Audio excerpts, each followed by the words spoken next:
geopolitics is this big picture, this global picture, this global political framework, or you call it the global chessboard.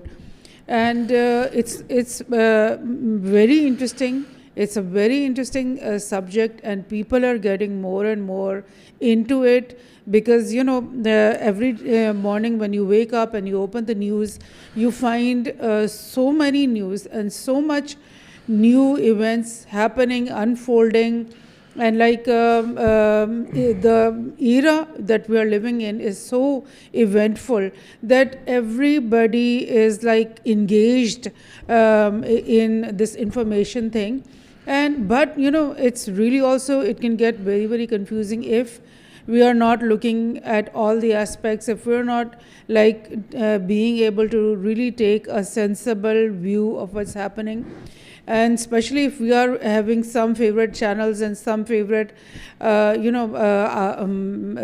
news outlets that we are following, then we are more prone to be having a biased opinion about things. So if you want to be in this, and everybody should be, I think, interested, so always go for different outlets from different countries, from opposing sides. Try to know and understand what is really happening.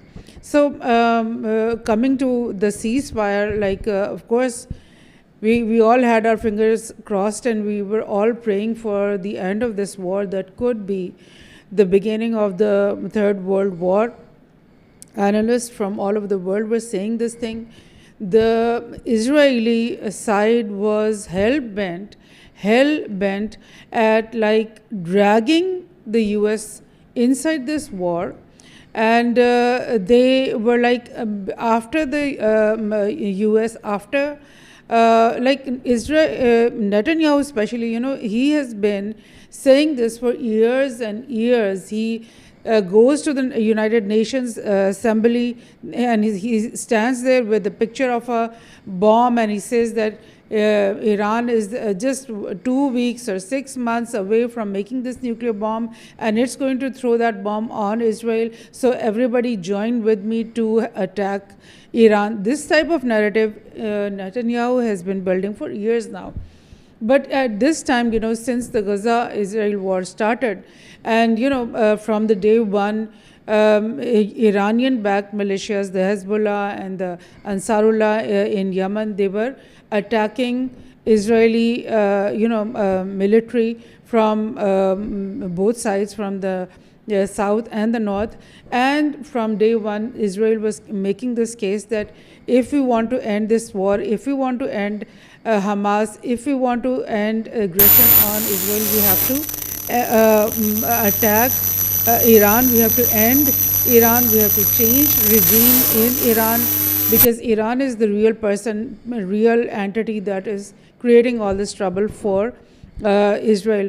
But as you have seen, that the Trump administration was hesitant, because if you really want to go into war with Iran with all your force to help Israel, to help make Israel's this evil dream come true, then what do? You bring on thousands and thousands of your soldiers, you bring out all your aircrafts, you bring out all your naval ships, and you make one big attack. But the Trump administration, we see that they were trying to not do this. And they passed the time, they were passing the time, and things were getting uglier and uglier for Israel. There seems to be in this tactic, in this delay tactic, it seems like Trump was really because he had promised to his constituency and all his voters that he's going to end all the wars. So he was really fed up from inside. One part of Trump was for the war. One part of Trump was totally with Israel, and another part of Trump was we have to end this war. So what happened, that when pressure was building up tremendously on Trump, that the US has to enter the war, and on this behest, and because whatever was going on between the two sides, their diplomacy, their communication, whatever, Netanyahu said that, okay, I am going to start the war, this 12 trade war, and when I start this war, you will be compelled, you will be forced to enter this war on our sides. And maybe Trump said yes, because the day Israel attacked Iran, the first day, the other morning when Trump came out with this statement that I knew that Israel was going to attack Iran, and I was like in the loop, and like he was agreed with this thing that Israel had done. But from the same moment, he was also like trying to pull the two entities away, to make them come for peace and to stop this war. Because, starting a war in the Middle East with Iran, who is such a big military power right now, because, you have isolated, you have put sanctions on Iran for decades and decades, since the time of when the first Ayatollah came to Iran, and it was like something like 1980 or something, those years. From that time, all the Western countries have put on sanctions and limitations and isolated Iran totally. Iran could not do trade in the open market, in the free market. Iran could not sell its oil. Iran could not buy medicine from all around the world, and food for its people. So what did Iran do? Not like some other country who would like kneel down in difficult times. What Iran did was they made their own food. They made their indigenous industries for whatever things they needed. They made their own machinery. They made their own stuff that they needed, and then they started making their own weapon systems. And that was the most incredible thing, that a country which is totally isolated, it cannot buy weapon from Rafales from France, it cannot buy F-35s from the US, it cannot even buy J-10s or J-35s from China, because the US says whoever does any business with Iran, we're going to fight that country. So everybody backs off. So Iran is making their own weapon, Iran is making their own fighter jets and their naval fleet and their drone technology. They had such an advanced and such a enormous drone industry, that, and it was because it was locally made and cheap stuff was used to make it. Russia, in its Ukraine-Russia war, ordered all its drones from Iran. They bought the Iranian drones, and that means Iran is a net exporter of weapons also right now. So if you crush a country so hard and press it so hard, what will happen? I mean, maybe it's going to fall apart, and maybe it's going to come out more stronger, more resilient. And then I talk about the tunnel system that Iran has built, and it is so huge and so humongous and so deep down in the earth, and so lengths.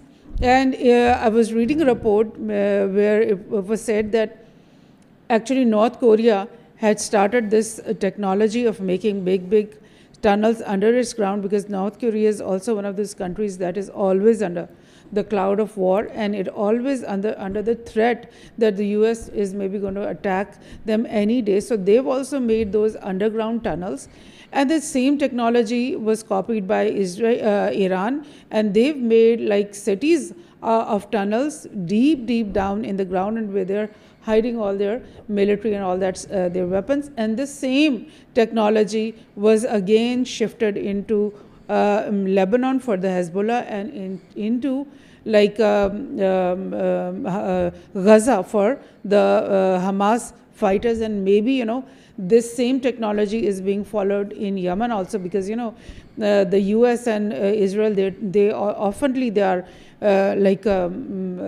throwing their missiles on Yemen, but they don't there are no targets to be hit, because if there is something, if they have something, that's all hidden and under the ground. So that is the a thing which tells us that it was so impossible for Israel to use maybe hundreds of its missiles or thousands of its missiles, or even for the US to come out and with hundreds and thousands of their missiles, but they would not be able to really destroy. They could destroy the cities, they could kill the civilians, but they would not be able to reach their weapon depots or their fighter aircrafts, or their sensitive defense equipments, or their stations, or their bunkers, or their nuclear facilities. So that was a lost war even before being started. So what we see, what happened on I think it was the 11th day of the war, or the 12th day of the war, that the US Trump ordered the B-25s, B-2 bombers, B-2 bombers, and those bombers are very heavy, very large, and they hold a very huge payload, and they had to travel all the way across the Atlantic Ocean, cross the Mediterranean Ocean, and maybe they stopped in Israel to refuel. And there were so many social media, when you opened the social media, some people were saying that they refueled in India, and then some people were saying that they refueled in Pakistan, which was all false, because why would they come all the way to Pakistan to refuel when they could do all that so much closer in Israel, who was actually waiting and who was actually all in coalition with this operation. So in the end, I would say that yes, Donald Trump portrayed himself as a hero, as the man who made this war, ended this war with this big bombing, and then he comes out after a few hours and he says that, okay, I've destroyed your nuclear assets, I've destroyed the Fordo and the Natzan and the Asfahan facilities, and now the war is over. I'm ordering both of you to back off. Nobody's going to attack the other anymore, and now the war is over. So can some people are saying, some analysts are saying, can Trump just dream of something to happen, or make believe that something is going to happen, and say it again and again, and it is just going to really happen? Is that the way global politics works? And for some people who are saying that the war has just begun. I mean, why would Iran back off now that you have attacked its military assets? Now Iran can say that, okay, you've already destroyed our nuclear assets. Okay, so there's no point of making any nuclear deal anymore. And now that you have obliterated our sovereignty and entered our soil so many times, and now with your B-2 bombers, then now I'm going to be openly targeting all your bases all around the Middle East, all around Israel. Maybe that is a case, or maybe, like we are all hoping, Iran knows that war is not good for the region. War is not good for anyone. I mean, if this same war was going on, or being fought in the premises of the United States, close to their country, close to their border, it would be good for Iran to keep on going.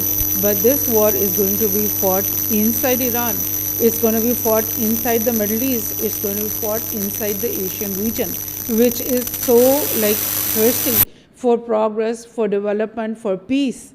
So that's the conclusion I'm making, that actually the war has just started, but because Israel has found out that the US is not going to do what it wishes the US to do, and it's being beaten hardly, very hard.